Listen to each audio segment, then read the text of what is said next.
I'm not going to accept no for an answer, or do you think he's going to be not going to work? Have you got headphones this time? All right, Vera, nice to see you. I'm on mobile. Well, probably won't work again, will it? See you, Vera. Okay, well, how about James? James, Mr. Beckley, would you like to come on for 5 minutes and just talk about your experience? You remember that? How about that? Would you like to do that? Dave, Mr. Galbraith, how about that? Would you like to come and talk about you hearing the song in the studio? Should we do that? Let's invite you on, James, anyway. Because that might be very interesting for everyone to hear about, actually, Dave, if you fancy it. I don't know if you're interested in it for that. Thank you, Graf. Very kind of you. Thanks very much, dear. Hey up, James. Hi, how you doing? All right? I'm very good. Yeah, how are you? Not bad. Tired. Moving house this week, so it's a bit fun. You're in moving house? Yes. Goodness me, where are you going? Oh, literally just about 10 minutes up the road from where I am now, but still. All right, which is where? In Sutton, Surrey. Glamorous. I know it very well. Very well. So, do you have a particular memory about either of those songs? Were they favourites off the album for you, or how did they? Were you one of those rock fans, Little Angels fans, who was disappointed that we released Soapbox? Because there's quite a few of them. I bought several different versions of the single. So. Oh, did you? Yeah. Oh, yeah. I had a special wooden box version. I got the vinyl and a couple of CDs as well. Nice. Good lad. Well, I'm just exclaiming at Mr. Galbraith with his fez. Now, explain the fez, you maniac. It's the fez of shame. It's what? The fez of shame. Oh, it's the fez of shame. Yeah. Okay, so what are you shameful about? Just life in general. Good stuff, mate. Nice to see you. It's nice. Yeah, I mean, just real briefly, just want to tell, because I can't remember that. That's a recollection I don't have. Did you come to the studio and we played you some tracks? Was that what it was? Yeah, it was. Yeah, I did it twice. I went down to Young Gods. Oh, yes, I remember that time. You picked me up in the Renault Espace. That's right, I remember that one. Yeah. Yeah, Jam as well. Now, I actually, as soon as you, excuse me, as soon as you went,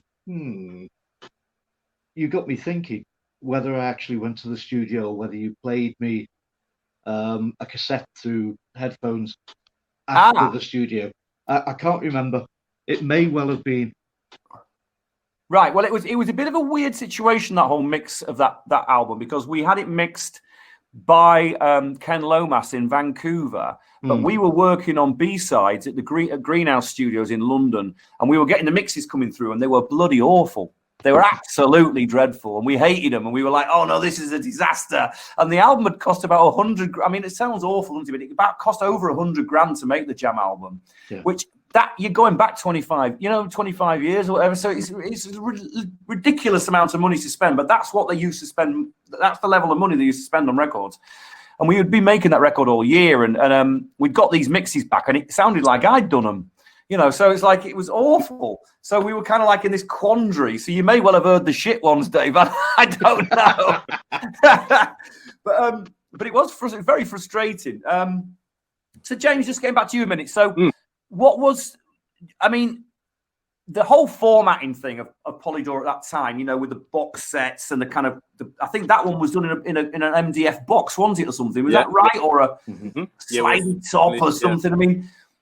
I mean, no expense spared. It was ridiculous. Right. I kind of regret it in a lot of ways. I mean, I know the fans love it, but the amount of flipping waste, and it just seems crazy to me these days that anyone would do that, like nuts. But I mean, but they are very collectible. I mean, I don't own any of this stuff. So so did you get all formats? Yeah, I think so. Yeah, they don't fit into CD racks that well, though. So, it's a bit tricky. But yeah, no, I did. I bought that one. Right. There was a Womankind one as well, the wooden one, I think, as well, which I've got. That's right. That one sort of spun round. The Soapbox. Oh, that's right. That was the MDF one that spun on a little sort of grub screw or something, wasn't it? Sort of thing. It was. Right. Yeah, absolutely mad. But I lapped it all up. It was great.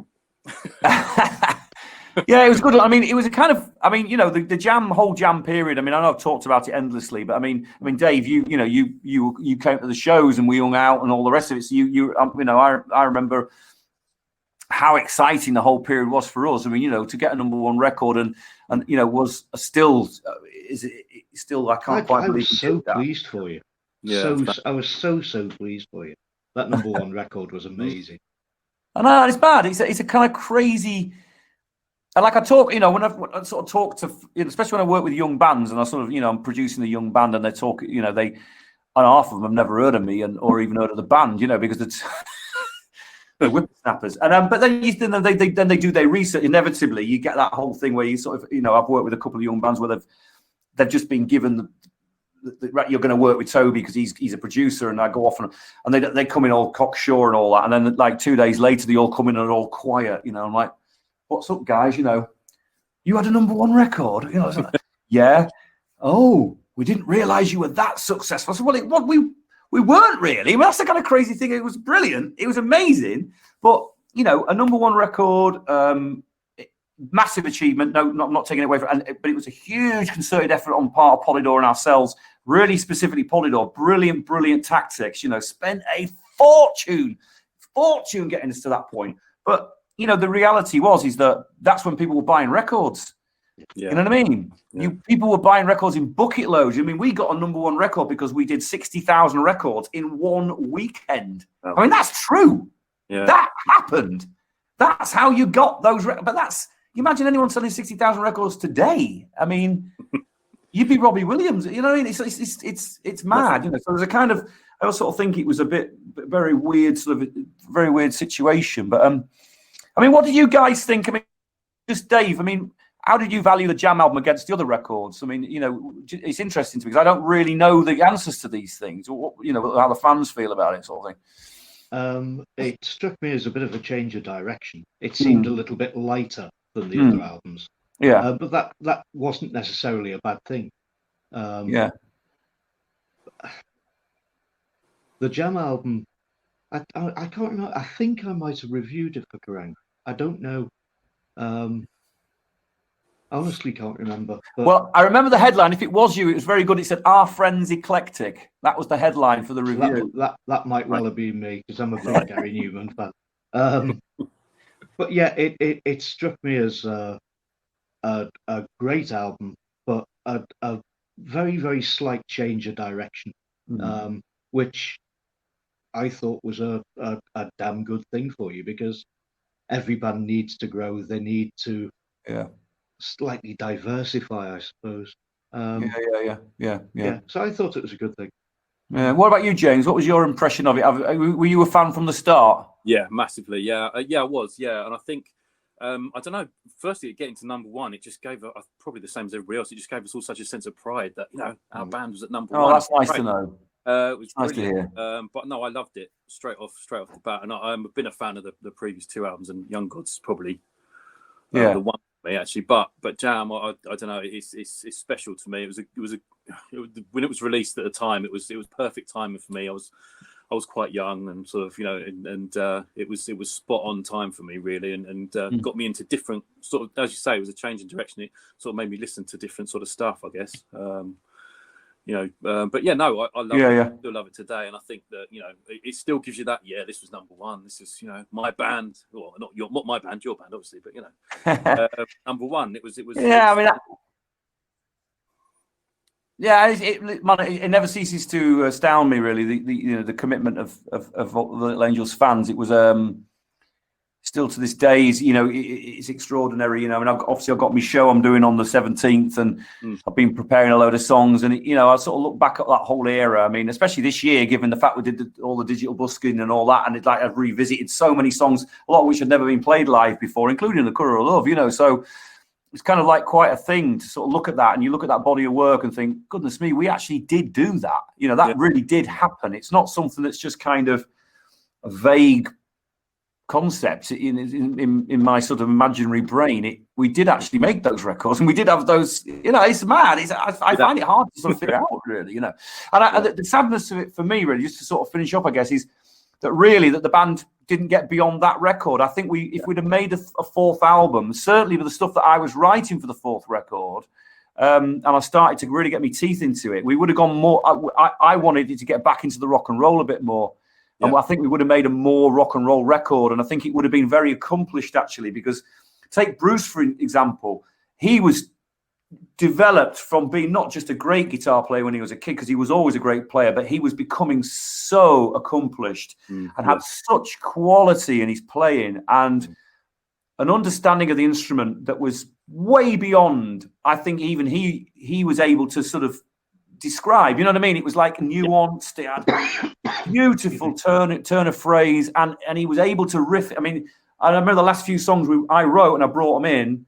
Whereas it sometimes might have been a little bit of a struggle for him to come up with a part, and it was always about the bigness, it became a lot more subtle than that. He was starting to sort of really, become something else. And it's sad that we never got beyond that to sort of experiment a bit more. Yeah, I think other people might not realise the fact that, I mean, I went on tour with you for a couple of days in Germany, if you remember. Yeah, I do, yeah. I interviewed Bruce at the back of the tour bus, and he never let the guitar out of his hands. Yeah. The guitar, Bruce played the guitar 15 hours a day. He did. Easily. He just played guitar. He just sat there and he noodled away. It was never, ever out of his hands.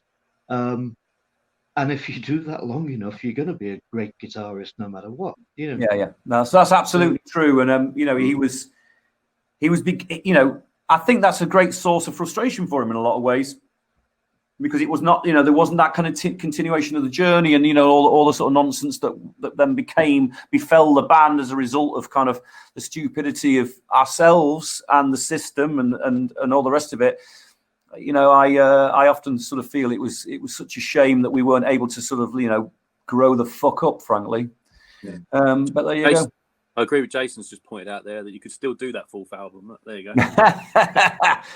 Well, we'll see about that. Anyhow, guys, I've got to go because I'm over my subscribe time from the platform. So I'll be getting a wrap on the knuckles. But it's wonderful. So thanks for joining me, both of you. Next week we've got, like I say, everybody, I'll be posting this bit of video about trying to get some comment back from you all. And we want to paste it together and edit it together as a bit of a kind of little special thank you from me and from Rob, and to talk about the future. But, so just, get your thinking caps a bit on that. And we've got a couple of nice shows coming up through the Christmas period. The last one will be the 21st. I want to make that bit of a Christmas party. So it's bring a bottle. Okay. Yep. Fine. All right. Take care of yourselves. Have a great week. Cheers. Cheers. See you later. Love you all. Thanks a lot.